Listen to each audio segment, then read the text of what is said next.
Good evening to all of you. సభకు నమస్కారం. ఇక్కడున్న పెద్దలందరికీ పేరు పేరున, ఇక్కడున్న విద్యార్థులకి, వాళ్ళ తల్లిదండ్రులకి, వెనుక కూర్చున్న నా మిత్రులకి first of all thanks lot. మా ఫ్రెండ్స్ చెప్పారు ఇంతకుముందు కూడా, అంటే ఇంత పెద్ద వేదిక మీద మాట్లాడడం ఇట్స్ రియలీ ఎక్సైటింగ్ ఫర్ మీ.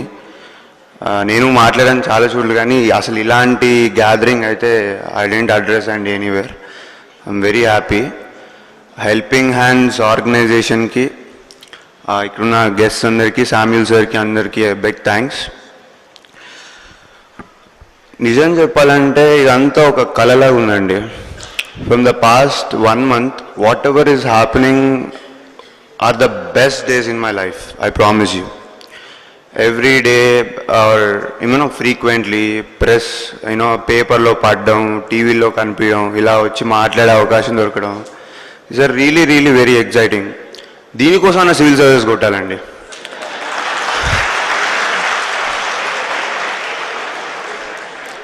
నాకు బహుశా ఇవి అంటే రోజు కళ్ళు వస్తుంటాయండి. ఇలా మాట్లాడిన రోజులు నాకు నిద్రలో I will get this memories.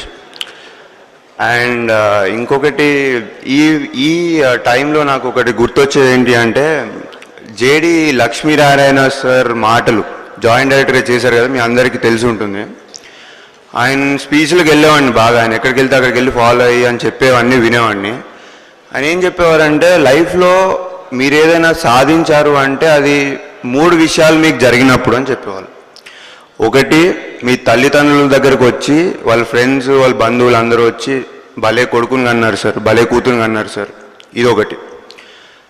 2, మీరు చదివిన స్కూల్లో కానీ కాలేజ్లో కానీ మిమ్మల్ని చీఫ్ గెస్ట్గా పిలవడం 2.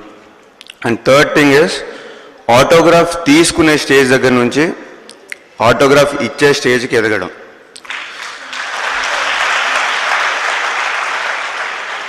సివిల్ సర్వీసెస్ దయ వల్ల నాకు మొదటి 2 పూర్తయ్యాయండి. 3వది ఇంకా ఆటోగ్రాఫ్లు. మీలో ఎవరన్నా అడిగితే ఇవ్వకుండా ఉండను, ఖచ్చితంగా ఇస్తాను. కానీ నాకు తెలిసి దానికి ఇంకొంచెం టైం ఉందండి, ఎందుకంటే నేను లైఫ్లో ఇంకా చేయాల్సింది చాలా ఉంది. I just consider this as the beginning of the second innings of my life. నేను నిజంగా గొప్పవాడిని ఎప్పుడైతానంటే, నా మీద ఏ బాధ్యతలు అయితే, ఏ రెస్పాన్సిబిలిటీస్ ఎక్స్పెక్ట్ చేసి గవర్నమెంట్ నాకు ఉద్యోగం ఇచ్చిందో అది నెరవేర్చిన రోజు, ప్రజలకి ఉపయోగపడిన రోజు.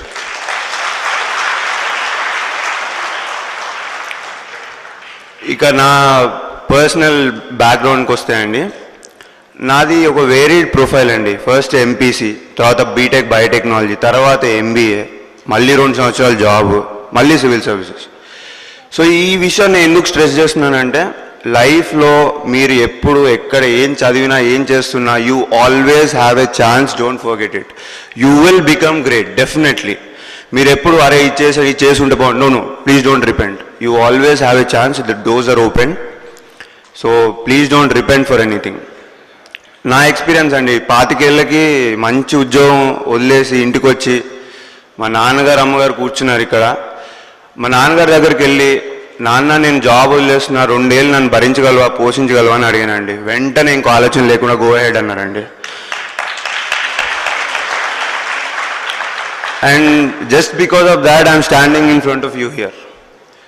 కొంచెం ఇబ్బందిగా ఉంటుందండి, ఫైనాన్షియల్ ఇండిపెండెన్స్ వచ్చిన తర్వాత మళ్ళీ 50కి 100కి ఇంట్లో అడగాలంటే ఖచ్చితంగా ఇబ్బందిగా ఉంటుంది. కానీ దాని తర్వాత వచ్చే సక్సెస్ అవన్నీ మర్చిపోయేలా చేస్తుందండి. ప్రిపరేషన్లో పడ్డ కష్టాలు ఏవైనా అండి, any type of hard work, hardships, you will forget everything. And లాస్ట్లో ఒక మాట చెప్తానండి, ఒక చిన్న మోటివేషన్ స్టోరీ, ఒక ½ మినిట్లో కంప్లీట్ చేస్తాను. ఒక సెయింట్ ఉంటాడు, అతనికి ఫ్యూ డిసైపుల్స్ ఉంటారు, ఆస్ట్రోనమీ నేర్పుతుంటాడు వాళ్ళందరికీ. సో ఆయన అంటారు, లైఫ్లో ఏదన్నా సాధించాలి అంటే ఒక బర్నింగ్ డిజైర్ ఉండాలి అని చెప్తారు.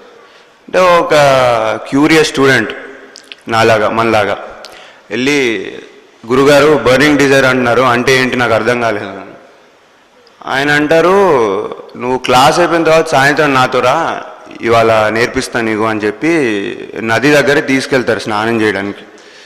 వెళ్ళిన తర్వాత గురువు గారు ఒక 2 డిప్స్ కొడతారు, స్టూడెంట్స్ కూడా 2 డిప్స్ కొట్టిన తర్వాత 3వ డిప్ స్టూడెంట్ మునిగినప్పుడు గురువు గారు గట్టిగా తలపట్టేసుకుంటారు స్టూడెంట్ పైకి లేవనీయకుండా చాలా గట్టిగా.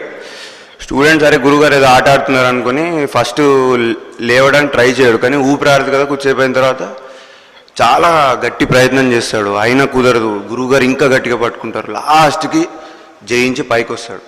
కోపంగా గురువుగారి దగ్గరికి వెళ్ళి ఏం చేశారు మీరు, అసలు ఎందుకు నన్ను అలా పట్టుకున్నారు అంటే గురువుగారు ఒక క్వశ్చన్ అడుగుతారు, నువ్వు నాకంటే బలవంతుడు అని.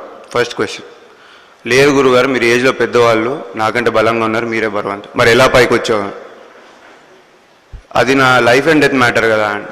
So this is the burning desire my son అని చెప్తారండి. మీలో కనుక ఈ డిజైర్, నాకైతే ఈ ప్రోవర్ చాలా ఇన్ఫ్లుయెన్స్ చేసిందండి. అంటే దీనివల్లే నేను సివిల్స్ రాసానని చెప్పను, బట్ స్టిల్ అంటే అంతలా ఉంటుందా అని అనిపించింది నాకు. మీలో కనుక ఇలాంటి డిజైర్ పుడితే nobody can stop you, you're all going to achieve great success in your life. You people rock, keep rocking. జై హింద్.